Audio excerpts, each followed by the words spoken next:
श्री सच्चिदानंद सद्गुरु साईनाथ महाराज की जय।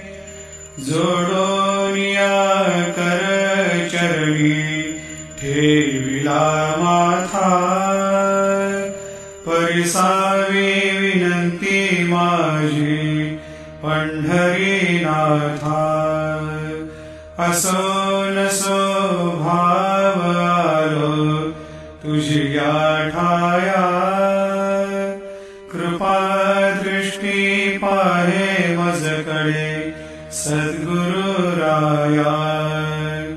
अखंडित सावे ऐसे वाटते पायी, सांडोनी संकोच ठाव थोडासा